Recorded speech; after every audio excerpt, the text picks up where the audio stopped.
This channel's content is strictly for educational and informational purpose and does not endorse or promote any form of violence, harm, illegal activities, self-injuries and communal disharmony. CGO কমপ্লেক্সে কুণাল ঘোষ আরজিকর সংক্রান্ত নথি নিয়ে CBI দপ্তরে তৃণমূল কংগ্রেস নেতা পৌঁছন এবং তিনি যেমনটা জানিয়েছিলেন যে ছাত্ররা যেতে পারবেন না, তাই তিনি এসেছেন নথি নিয়ে।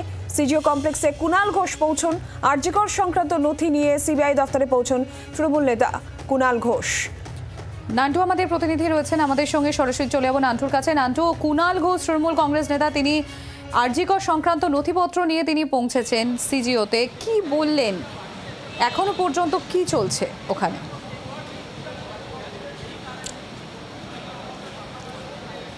দেখো, কুণাল ঘোষ প্রায় 11টা 24 নাগাদ তিনি সিবিআই দপ্তরে এসেছেন এবং তার আসার দুটো উদ্দেশ্য রয়েছে। তিনি যেটা জানালেন যে তার প্রথম হলো যে তিনি যদি বাইরে কোথাও যান সেক্ষেত্রে কোর্টের অর্ডার রয়েছে যে তাকে সিবিআই দপ্তরে ইন্টিমেশন দিয়ে তারপরেই তিনি বাইরে কোথাও যেতে পারবেন। প্রথমত তিনি সেই সিবিআই দপ্তরে সেটা জানাতে এসেছেন। অন্যদিকে আরেকটি কারণ, তিনি যে কুণাল ঘোষ যেটা জানালেন যে বেশ কয়েকদিন ধরে আরজিকরের যারা জুনিয়র ডাক্তার তারা তার কাছে যাচ্ছেন, একাধিকবার বৈঠক করেছেন এবং আরজিকর সংক্রান্ত বেশ কিছু নথি তার কাছে দিয়েছেন এবং যে নথিগুলো কুণাল ঘোষকে অনুরোধ করেছেন যাতে সিবিআই দপ্তরে সেই নথিগুলো পৌঁছে দেওয়া হয় সিবিআই আধিকারিকদের কাছে। আর সেই নথি দিতেই তিনি সিবিআই দপ্তরে এসছেন। দ্বিতীয় কারণ, তবে কি সেই নথি?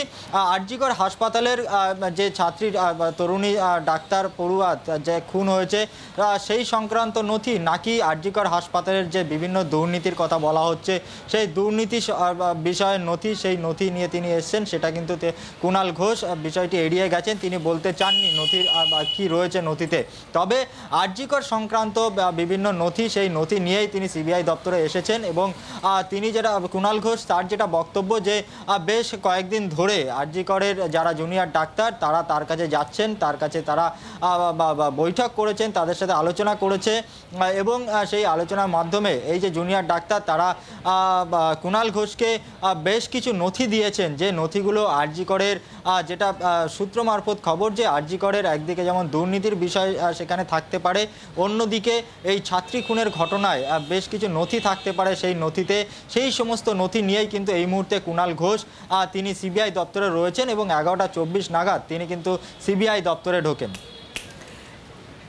নান্টু, তুমি আমাদের সঙ্গে থাকো। একদিকে যেরকম আরজিকর সংক্রান্ত নথি নিয়ে, সেই নথি নিয়ে কুণাল ঘোষ তিনি সিবিআই দপ্তরে এসে উপস্থিত হয়েছেন, জুনিয়র চিকিৎসকেরা তার সঙ্গে তার কথা হয়েছে এবং তারা সেই নথি চেয়েছেন জমা দিতে, তাই তিনি এসেছেন যেহেতু ছাত্ররা আসতে পারবে না। কুণাল ঘোষ এরকম এমনটা জানিয়েছেন।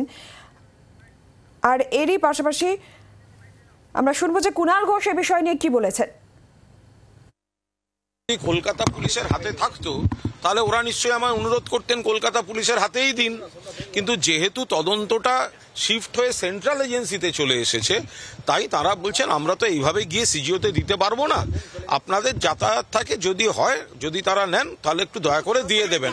তাদের হাতে তাদের না ডকুমেন্টটা পুরোটা ছিল না, কারণ প্রথম যারা বলেছিলেন তারা মুখে বলেছিলেন, তো মুখে বলার উপর দাঁড়িয়ে তো আমি কাউকে দিতে পারি না।